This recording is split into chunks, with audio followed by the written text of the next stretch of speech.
Assalamualaikum warahmatullahi wabarakatuh. Perkenalkan, nama saya Rifki Tazaka Putra dari kelas 11 IPA 1. Di sini saya punya model 3 dimensi membran, sistem endomembran, dan saya akan menjelaskan sedikit tentang apa sih itu sistem endomembran itu sendiri. Nah, sebelum saya masuk ke penjelasannya, saya ingin terlebih dahulu menjelaskan bahan apa saja yang dipakai. Yang pertama ada styrofoam yang seharga 13.500.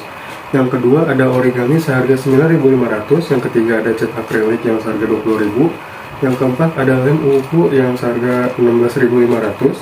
Lalu ada lilin Play-Doh yang saya beli 3.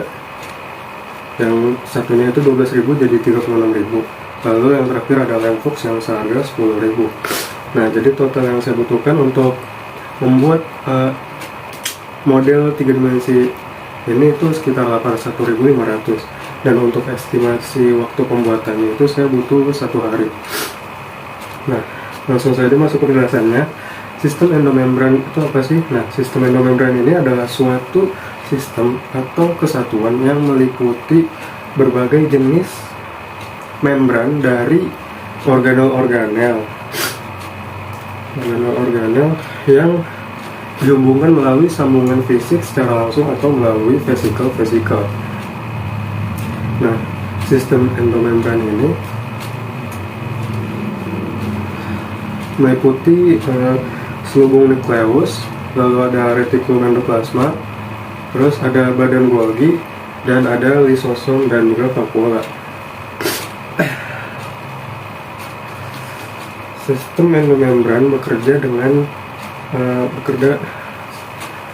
cara yang pertama itu ada nanti nukleus ini menghasilkan translasi berupa asam amino, lalu asam amino itu akan ditransport dari nukleus menuju retikulum endoplasma melalui selubung nukleus. Nah, selubung nukleus ini bersinggungan dengan retikulum endoplasma yang kasar dan retikulum endoplasma yang halus.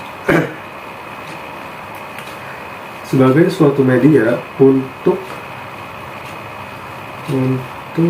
menghubungkan sistem endomembran secara tidak langsung maupun secara langsung. Nah, retikulum endoplasma ini menghasilkan membran berbentuk vesikula. Nah, nanti membran vesikula ini akan bergerak ke badan Golgi ya, lalu membawa asam amino yang tadi itu menuju badan Golgi juga. Nah, di badan Golgi ini terjadi modifikasi struktur molekuler vesikula. Nah, selanjutnya badan Golgi akan melepas vesikula yang tadi dari retikulum endoplasma itu keluar, jadi menghasilkan lisosom dan vakuola. Nah, vesikula yang dihasilkan retikulum endoplasma tadi dapat bergabung untuk memperluas membran plasma dan menghasilkan protein sekretori atau produk lainnya keluar sel. Nah, selanjutnya saya akan menjelaskan fungsi-fungsi bagian apa saja sih yang ini. Nah, fungsi pertama itu yang badan Golgi. Nah, badan Golgi ini berfungsi untuk membentuk kantung vesikula untuk sekresi. Nah, lalu yang kedua membentuk membran plasma. Yang ketiga sebagai tempat untuk modifikasi molekuler tadi. Nah, yang keempat ada untuk menyortir dan memaket molekul-molekul untuk sekresi sel. Nah, yang kelima untuk membentuk lisosom. Tadi kan ya, keluar vesikulanya lalu membentuk lisosom. Nah, lalu yang keenam membentuk akrosom pada spermatozoa yang berisi enzim untuk memecah sel telur. Lalu yang ketujuh atau yang terakhir memproses protein yang telah disintesa. Lalu selanjutnya ada retikulum endoplasma yang fungsinya itu pertama kan ada retikulum endoplasma halus. Nah, dia ini berfungsi dalam beberapa babak metabolisme, yaitu sintesis lipid, metabolisme karbohidrat, dan konsentrasi kalsium, terus detoksifikasi obat-obatan, dan lokasi melekatnya reseptor pada protein membran sel.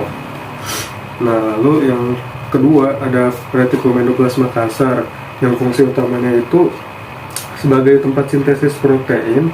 Hal ini dikarenakan di permukaan RE kasar ini terdapat bintik-bintik yang berupa bintik-bintik ini tuh ribosom namanya. Nah, ribosom ini berperan dalam sintesis protein, lalu berfungsi mengisolir dan membawa protein tersebut ke bagian-bagian sel lainnya. Lalu yang terakhir, yang selanjutnya itu ada nukleus ya. Nukleus ini fungsinya menyimpan informasi genetik dalam bentuk DNA. Ya, menyimpan informasi genetik dalam bentuk DNA. Terus dia ini fungsinya mengontrol pertumbuhan dan pembelahan sel. Lalu dia mengatur metabolisme sel dengan mensintesis berbagai enzim. Lalu yang terakhir ada fungsi lisosom, yang ini namanya lisosom ya. Nah, fungsi lisosom ini dia secara umum tuh fungsi utamanya fungsi lisosom itu untuk pencernaan intrasel. Nah, bahan yang dicerna oleh lisosom ini berasal dari dalam atau dari luar sel. Jadi bahannya ini bisa dari dalam atau luar sel. Nah, dalam melakukan proses pencernaan, enzim hidrolitik yang ada di dalamnya tidak pernah keluar dari lisosom, sehingga proses pencernaan berlangsung optimal. Mungkin cukup sekian yang bisa saya jelaskan sedikit tentang sistem endomembran. Kurang lebihnya mohon maaf. Wassalamualaikum warahmatullahi wabarakatuh.